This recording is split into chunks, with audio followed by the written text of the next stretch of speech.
Welcome back into another episode of the Lads Talking Footy podcast. We are joined today by former West Tiger, Cronulla Shark, and New Zealand Warrior. A total of 174 games. Blake Ayshford, mate, it's a pleasure to have you on. How's it going? It's going good. It's going good, fellas. Yeah, it's good to be on. I've spoken to you guys quite a number of times over different things, so it's good to finally jump on the pod and just have a yarn about whatever we're going to talk about. So, but me personally, I'm going good, mate. I'm down in Papamoor. Usually sunny, but it is getting a bit chilly this time of the year. Close to the beach, so can't complain. Nice. So what we're going to do is we'll start off with a little icebreaker. So if you could have one superpower, mate, what would it be? I thought I did think long and hard about this. I would be a time traveler. I would like to, yeah. Now I like history, and I don't get into the conspiracy theories and all those things, but I would love to know about the pyramids. I would love to know about what was before us, even just live in the different times. So go around in a wagon, go around in a horse, see what it was like back then, and then maybe even the future that could help with my punting because it's awful. So go and get some winners, bring it back, and at least set myself up, or even create something. Yeah. But I would definitely be a time traveler. I wouldn't take any of the others. Yeah, when I was coming up with this, that was the first thing that came to mind for me. But for me, it wasn't going to the future; it was going back into the past, so I could those ones that missed by one or two legs, wrap those ones up, get those ticks on them. Yeah. There's always one of those stories, or quite a few for most of us. So, I just would love to know what happened before us, and obviously what's going to happen. Well, Blake, mate, I think you're arguably from the future because you're currently our reigning tipping comp champ for the Lads Talking Footy tipping comp last year. A lot of dudes were giving me grief saying, oh, of course Blake would win it. He's got insider knowledge. So, well, congrats on that, mate. Thanks, mate. It doesn't. I don't know if I do the wrong thing when I punt and I'll try and go for value or something because it doesn't work out in favour with my pocket. But look, definitely on that side, I do take the crown. I was happy with it, and I pride myself on tipping. Plus, ex-footy player, you should be able to at least predict a couple of results, even if you fluke a couple. And I can only tip my Tigers and my Warriors so many times. And obviously the Warriors last year were quite good to me. The Tigers haven't helped me at all the last couple of years. Yeah, fair enough, man. Hey, we'll get into it, eh? You made your debut for the West Tigers in round 11 of 2009 against the Broncos, and that Broncos team was pretty stacked with the likes of Lockyer, Falau, Carmichael Hunt, and Thiaday. What was that debut moment like for you, Brian? What was it like, especially going up against legends of the game like those guys? Yeah, it was. Look, a couple of years before that, I was actually 18th man and sort of working my way in line to debut and had a couple of injuries, and it set me back a couple of years. Then finally getting that shot and coming up against those players, I was a bit in shock. But I've said this a couple of times. John Skandalis, it was his comeback game. He came back to the NRL in that game after a couple of years retired, I think. And it sort of took all the pressure away from me because not only was it my debut, but it was Scando's return, but it was his return and we were playing at Campbelltown. So that's his home. And look, going into that game, I just wanted to perform well and try and keep that spot. And there's a lot of memories that that come out of that game. From the dressing sheds, how they are now to what they were then. The players, like you mentioned, we played against, and then even getting hooked after scoring a try to get us the go-ahead lead. Like it's a lot happened in the 4 or 5 hours at Campbelltown Stadium. You were with the Tigers until the end of the 2013 season, so you spent a fair bit of time with one of the game's greats and a Kiwi legend in Benji Marshall. What were some of your experiences with him? Mate, there's no bad experiences really with him. He sort of took a couple of us young boys under our wing. He had sort of progressed. He was that young guy, and then by the time we got there, we were the young kids. He was sort of at that middle age. but had been in the game for 7, 8 years and was one of the older players in the team. So, we always took us out to the cafe, always took us out for lunch with the boys, him, Farah, Chris Hino, Liam Fulton, one of my favourites. We're always out there, out and about, and off the field, he's a legend, just like he is on it. But someone who can eat and drink whatever they want and still beat you by 10 links in fitness.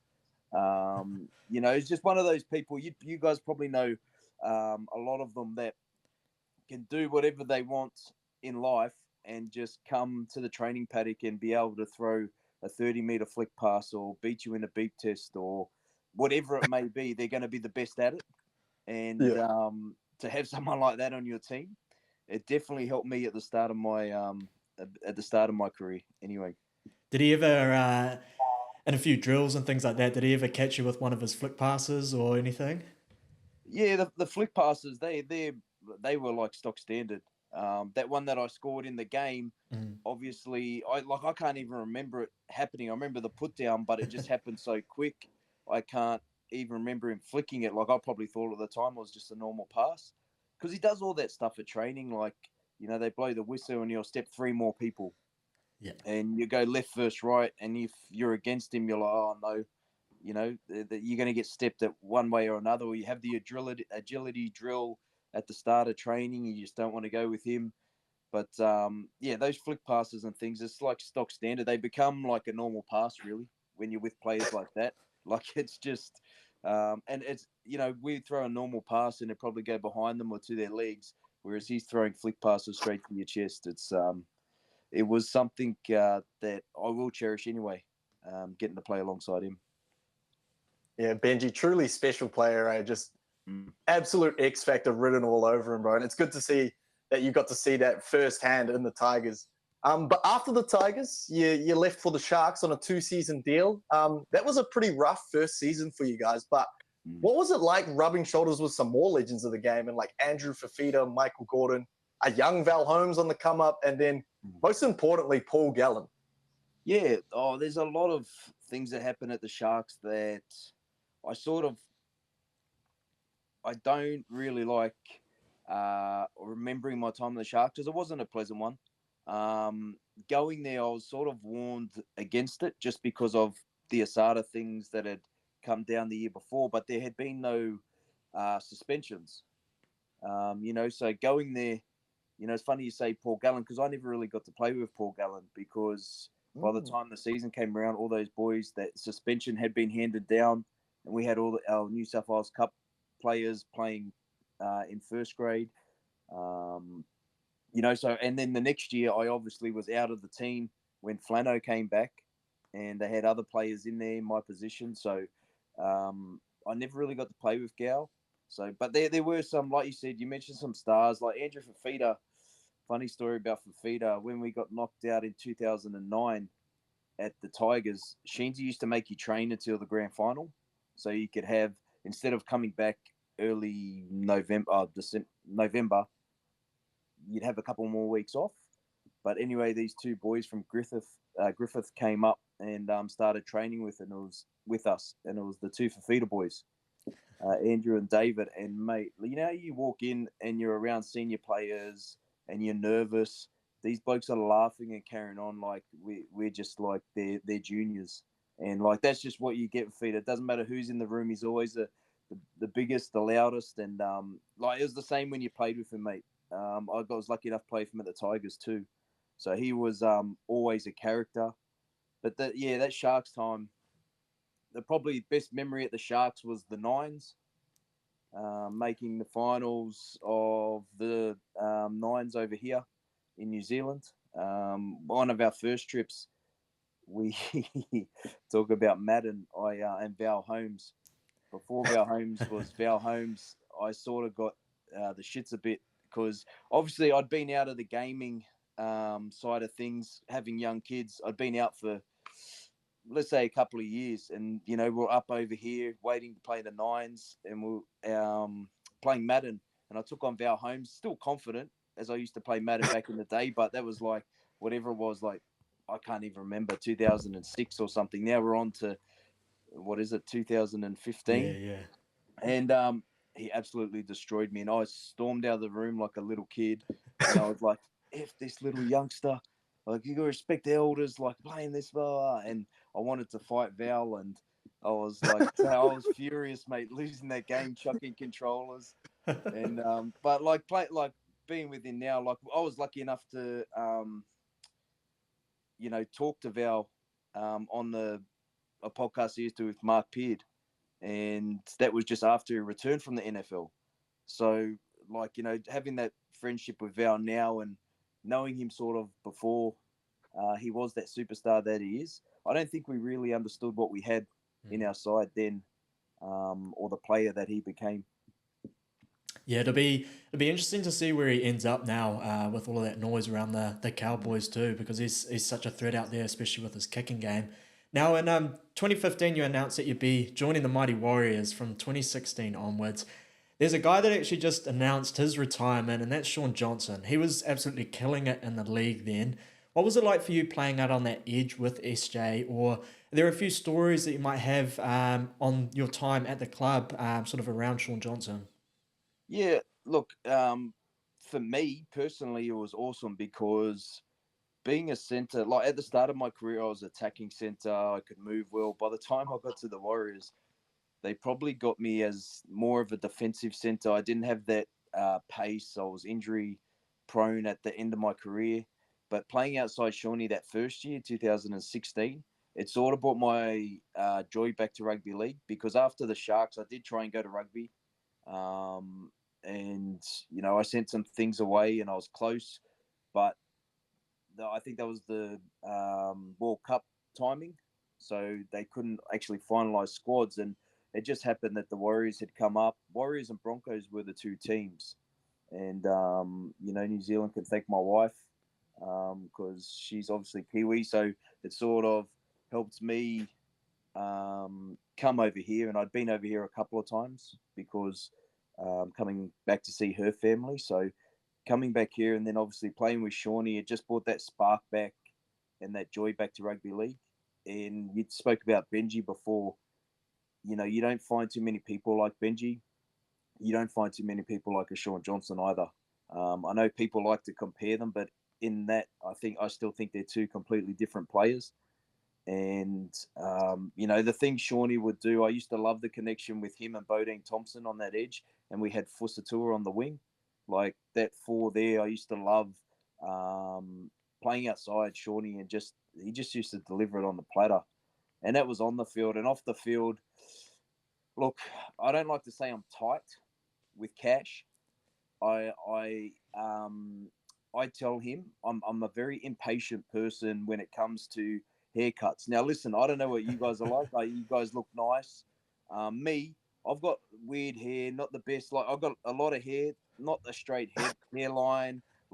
And for me to go and sit in a shop for 25 minutes, pay $50 for a haircut, only for me not to like it, it's just not me. And he used to get on me because I used to just get my wife with clippers just to shave it.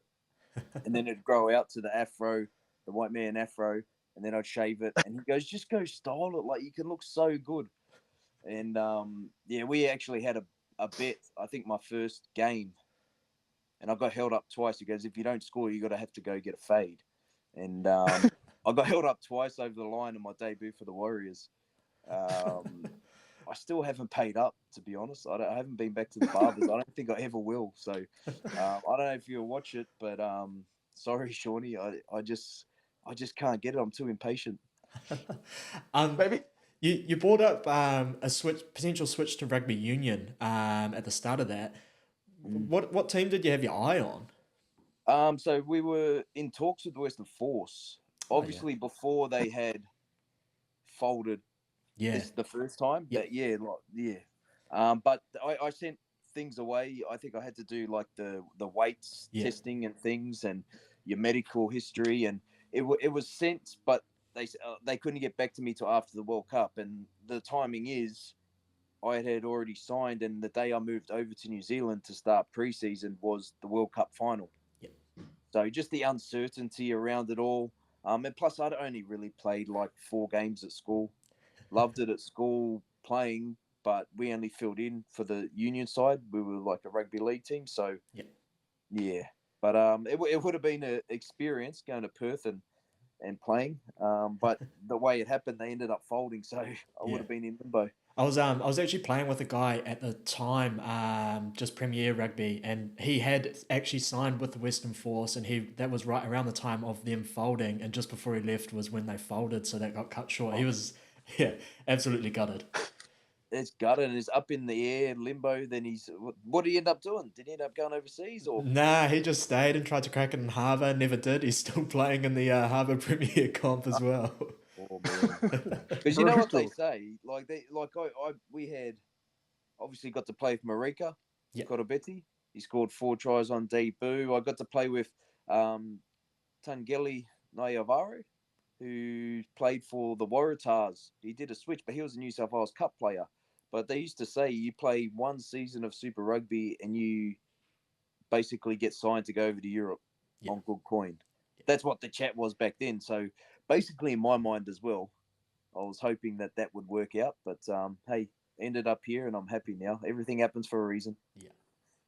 What position were you looking at playing if you were to make the code switch? Bro, I absolutely had no idea. We didn't even get that far. Like when I was at school, because obviously back in the day when you played rugby, when we used to watch it, I used to watch it when obviously Australia were dominant. That's not the case anymore. Jeez. But yeah, like mum used to not want me to play at all because of obviously you could go studs up back then, like ruck the ball out, all that jazz. And then the rugby players in Aussie always used to have the big cauliflower ears. Yeah. So whenever I played at school, I was only allowed to play on the wing. But like I didn't mind it at all because you get the ball on the wing, obviously a lot faster, a lot more room. You could kick because it was okay. So I dare say if I went over there, I wouldn't have played wing. I most probably would have been a centre, possibly. Yeah, maybe just because I was a bit fat at the time too. So I might have been inside, just one of those dudes that just take carries into the middle. Yeah, running big down lines, just hard to stop. Yeah. Hey, and we've talked about some of the legendary players that you've played with. You actually played in a team where a guy had a legendary season. That was Roger Tuivasa-Shecks in 2018, winning the Dally M. What was your experiences like with him at the club? Yeah, look, we obviously came over together. It's funny how life works. Like now we're real close mates. Our kids are close mates. Our wives are close. And we used to live literally 500 meters from each other or around the corner at Botany where I grew up when he was playing for the Roosters. Never bumped into him. Never said hello, nothing. And now he come full circle and we came over here the same time and getting to know him, like he's just a freak, but he had to grow up so quick when he came over here because he'd come from the Roosters, a team that was so successful, had all these veterans, and then he came over here and was basically thrown into captain the second year. And his first year, he had 5 or 6 games. After the 9 success, we thought, wow, this is going to be awesome. We're going to kill the comp. And he did his ACL. So that was like tough in itself, but seeing him bounce back from that and seeing him grow up over the years, obviously playing against him when he was younger, but then seeing him grow not only as a player on the field, but like a man and like mature as a leader as well. It's something, it is truly special to have played with him. And now talking to you guys, thinking about all the players I've played with, makes you think back and look back at some of the memories and times you've had with them. But him, man, he was a little grumpy towards the end. I think he needed that rugby stint, and as you would be, because mate, he put in so much effort to make the Warriors great, and he just wanted them to win. But sometimes, you get frustrated when things aren't going your way. As you can see this year, like a lot of them will be frustrated with how the season's going when they're expected to be so good. So, yeah, like it's just been good to have him on, or to be on his journey, and to say I've played a little part in that, and still have that bond with him today is something special. Yeah, that's cool. It's epic to hear you sort of talk about your experiences with all of those guys. And the one thing that constantly gets brought up is sort of just that passion for the club as well. And you can really see it with those guys that are loyal around there. Now you brought up Madden before and Val Holmes, who obviously transitioned to the NFL. Now you're a big Baltimore Ravens fan, mate. And what I wanted to know is you might have a little bit of a keen eye for some players that would be able to transition. So who do you think from the NRL currently would be able to crack it in the NFL? Look, it's hard, man, and I learnt a lot. Like I said, when I did that podcast with Matua Mark and speaking to Val Holmes that day, and Val said like the playbook's quite large, and you have to remember and go through everything. And he goes, as a running back, it was so hard because you have to run that exact route they give you. You can't deviate from it, like because if you deviate, get smashed. Then, and he goes, it is so hard. So when I think at that, I'm thinking and going towards more the lineman. So I would say maybe a Tavita Pangai Jr., a David Fafita, someone who can get low and just power with good foot speed, get after the quarterback. The people that I think could transition as well, maybe as a tight end, might be Latrell Mitt. Yeah. Okay. Like he's a big body, man. He is a big body, and he doesn't. As a tight end, you don't need to be the fastest. Do your blocking job, get out and receive, or block for a running back, and he could do that. So look, they'd probably be the top three that come to mind just off the top. What about you? Have you fellas got any that you think would be?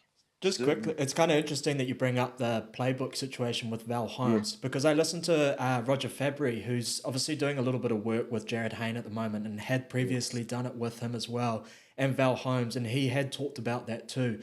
In terms of the athleticism is always there for these guys, but it's the playbook and memorizing all of that, which is, I guess, why you see all these athletes that are in the NFL at the moment, and they're so intellectual. You see the credentials there and the athletics side of it that they have, but they're always top of their class and always got this unreal scholarships and things like that. So there's a lot more to it, I guess, than just what your body can do. It's what your mind and memory can. Yeah, 100%. But it makes you think, when do they get? Because you see some of the things they do. Like you can't tell me that's a route that they're running. Like I wonder what stage you get of your career where the coaches are like, okay, let's just let him do his thing. Yeah. Obviously, a Val Holmes coming in from Australia through the system had to stick to the game plan. Yeah. But these guys, But like you said, that muscle memory. Imagine being a quarterback trying to read defenses and things. It's out of mind. No wonder they've got the big playbooks on their arms. For me, you brought him up earlier. I think obviously in his prime, it would have been Roger Tuivasa-Shecks for me, just as potentially a running back in there, just that quick footwork, he breaks through the line and just have that jinky left foot step to be able to beat someone. But he's got the legs for it as well. He's got the Saquads going. Yeah, he does, man. He's he would be good. And you brought up Jared Hayne. I thought Jared Hayne was outstanding, man. Like imagine playing that and just like you can go on YouTube and look at Jared Hayne highlights in the NFL. Imagine showing your kids that. Like I played in the NFL and then flipping on your NRL highlights and just being like how good. I would love to have done that. Yeah, he was all good. Like he was an elite athlete when he went over though. I remember some of the tries he used to get for the Parramatta Eels. Like he was moving for such a big body. So I could see how that transitioned. But in terms of a player for me that could crack it, you've kind of convinced me that it might not be the skill positions, like with how niche those routes and those lines are that they have to run. But in terms of like an athletic profile, what would you think about like an Xavier Coates? Like he's fast, he's good under a high ball. He could maybe be in that tight end or receiver position. Yeah, he could be. I just think he would have to put on a bit of size. But then again, look, who am I talking? I just got beat to Madden by Val Holmes like 10 years ago. Like he wants to take my advice, but I don't like. It's so funny. Like you'd put all these people and say, "Oh, yeah, they'd make it." And you just don't know until they get there. Like I just always think like their sport compared to ours. Like you even look at rugby sometimes. Where the thing that gets some of the rugby boys when whoever does come to league, it's the 10 meters. it's not so much the physicality, the passing, the skill level. It's the 10 meters and getting down and up. Like, yep, you can your last feet, so you're hardly getting back. In rugby, and you think about if you go to NFL, like you need 4 stops, or what's the max you might play? It might be 40 plays in a row, but that's like every fourth down they keep going for it 100 yards. So you're playing less than 40 plays, and like it's the endurance would be different. The reps, you'd be doing just high intensity reps and trying to maintain it really. So they're definitely, man, they're definitely tough athletes. Even hearing Jordan Mailata talk about it.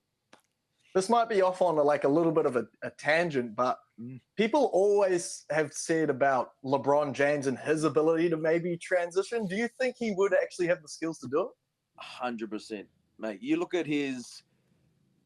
We just spoke about how your memory and the mental side of things. Like you take what he's done in basketball, how much he studies. Like he tells the other team the plays they're running. Like he goes, no, you're supposed to be over there. Like he would study that inside out. But not only that, I just think his athleticism, man. He's like one of the greatest athletes we've ever seen. Like you could take all the stats and take all whatever you want, like just take the stats away and just look at athleticism. He is one of the most athletic people we have ever seen. For you put in size, you put in pace, and then you add in the IQ level. I definitely think he would make it. And you saw the debate recently with the NFL and NBA players and old players going at it. And look, I think he would be one that could cross over. Yeah, I fully agree, man. Like a freak athlete like we've never seen before, bro. Now, podcasts love doing a bit of word association, so we're no different. We're sheep to that sort of movement. We're just going to give you some player names and just give us the first thing that comes to mind from some of these players, former teammates and legends of the game. So, Jazz Tavanga. Hearty, loyal. Yeah, loyalty, bro. That's loyal to the death. Simon Mannering. Goat. Yeah, that's it. He doesn't need anything else. Paul Gallen. Boxer. Agree. You're not wrong. Isaac Luke. Bully. Yeah, bully. Pest. Little shit. I love him, but yeah, he is a pest when he gets amongst everyone. He's always that person. So pest would be the word. And finally, Manu Vatuvai. Just fun. Just laugh. That laugh, man. Yeah. Like you walk into training, you've got fitness, you walk in after a loss or anything, and you hear that laugh, it instantly lifts you up, man. He is like, whenever you met, I don't know if you've met him before or like spoke to him, but like you ever just like have a talk to him and, get in a little spraying match, like he'll give you a bit of stick in that, but then you're laughing about it. He's just so much fun to be around. Just that laugh, Manu laugh. That's funny. The beast with a chuckle on him. He's got a couple of quick hitters for you as well. What was your go-to meal the night before match day?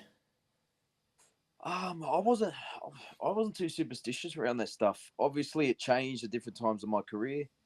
See, like when I came into the league, I had to put on weight, but back then there was no "this is what you eat." It was eat whatever you want. Yeah. So I was eating Maccas and all that. And when you get big, then we'll worry about toning it up.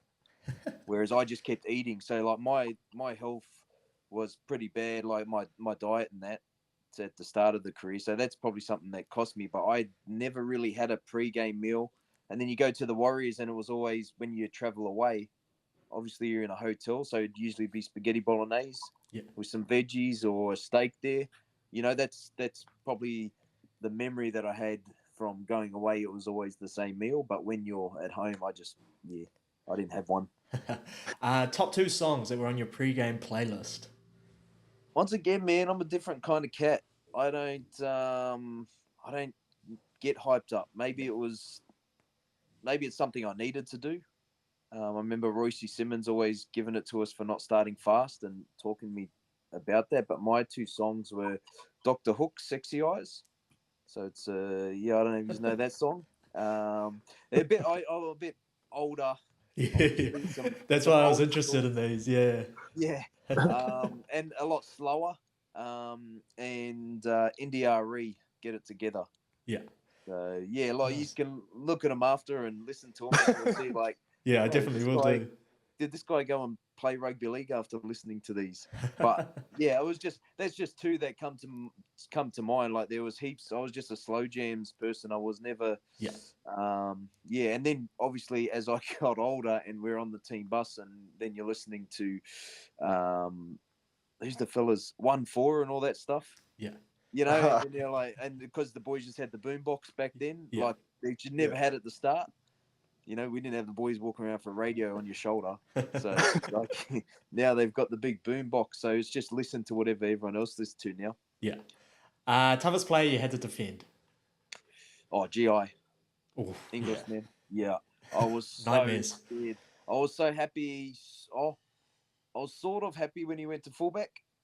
But then thinking about it, he just got a bigger run up. But then when he was actually centre, you had to tackle him a lot of the times. But the way I got around it, I'm happy to admit, man, I was so scared. Like I just thought this guy is going to destroy me every time. So I used to rush up so fast. Like that after the games, whenever I'd play him, I would be so fatigued because I would work that extra bit harder off the line to prevent him the ball. And it was probably bad because I'd left everyone else around me sort of stranded. But if he wasn't getting the ball, they'd always go back on the inside to the forwards. But it was just my thought that whenever I come up against him, I just can't let him get the ball because, well, you've seen what he's done. Yeah. Like, you've seen what Steve-O did to me. Imagine GI. Well, that would have been end of the world. So, yeah. Cool, man. So yeah, you've obviously 170 odd games. You've had a long career, bro. But what is probably the most enjoyable memory from your NRL career, or just something that you're grateful for from your career? Oh, man, I've got so many, eh? Like I think back to the playing days, and if I'm talking about on the field, like you've got that flick pass from Benji, which will always be a highlight. Going on to score that, going on to get the intercept and having like the intercept I scored against the Roosters in the semi-final. I don't know how much you guys grew up with Ray Warren, but like for me as a young kid, he was always our caller. Yeah. Grew up on the footy show, grew up on Ray Warren, and it's always been a dream, like just to have him call your name and to have like an actual moment or two where he's actually called your name and been like, oh, this kid's running back home. Like, because I was actually born up the road from the SFS at Allianz now. Yeah. So, like, to have him mention that, but just do the study, but then know who you are, like Ray Warren, like the greatest caller of all time. That's a moment on the field. And off the field, I've probably got two, man, like my 150th in Canberra, some of my best mates who are my schoolmates. We won some titles with school, but to get them, they flew in and surprised me and presented jersey with my mum and dad. And then we went out the night after down in Canberra. And then probably my last game, which I thought was my last game, New South Wales Cup. I had all my nephews and nieces come on the field after, and we took a photo. And that's special. I've got that hanging up, and it's something that I will cherish, that they all at least got to see me play. My youngest was too young to remember, but she was on there too, and that's a special moment. I thought it was my last game. Sam Lasoni gave me the shoey to do as everyone was doing back then. And then Peter Hiku got injured, so I got called up to first grade the last week. So I got another game out of it. So, yeah, there's some special moments there, man. That's awesome. It's so good to hear from like a player's perspective, just like all of those things, I guess, that like we've dreamed about as a kid, you got to experience them. And it's so cool for you to be able to look back on it. That's a wrap up from us though. Thank you very much for sitting here and just giving us a real good insight into a very, very long, lengthy career from you. There's been some great moments for you all across the years, and you got to experience that with some great players. Just quickly though, before we let you go, obviously the NRL is starting to wrap up. Who do you think is going to take up the comp this year? Man, it is. They probably say it every year, the most open competition. But how can you say it's not when, look, the Storm have been winning games and I'm not convinced. Yeah. I'm just not convinced. Penrith look like you get Dylan Edwards back. I've been on the Roosters for the last 4 years and they've been killing me every year. But they look like they're starting to come good. Man, if I'm to pick a team, and I'm not saying they're going to win, but the Dogs at the moment, man, like, and it's taken me a long time to sort of get on board because I was like, well, they haven't played anyone. Like they've been beating teams at this, but like down the bottom of the ladder. Yes, they're a better team than last year, but they hadn't beaten anyone. But just the way they're playing now, like they're winning tough games. Their attack's starting to come together. The way they play footy, I like because they shift to their edges, and then if you're in trouble, you've got Matty Burton who can kick at 80 meters. Like they are a good team, and if they don't win it this year, it's hard for me to pick them now, but they're the informed team, probably the most consistent. I think they're close in the next couple of years. But this year, man, I'm going to go Penrith Roosters GF, and I'm going to stick to the Roosters wagon one more year. Yeah. And if it doesn't work out this year, then I've got to jump off. But it's been 4 or 5 years coming. But yeah, what Penrith are doing lately as well, like 16 points in 6 minutes. Yeah. Like, get out of here. Yeah. Like, come on, man. It's it's freaky stages in the NRL, so I would put it down to the 3 teams: Penrith Roosters, and I'll throw the smoke in the Dogs. Nice. Well, if anyone knows, Blake knows. If we go by your tipping comps, I will sprinkle a little bit on that. Thanks again for your time, mate. We really appreciate it. And if you listen to this, go give Blakey a follow as well. Love seeing you work with the TAB and that. Awesome. Cheers mate. Thanks, awesome.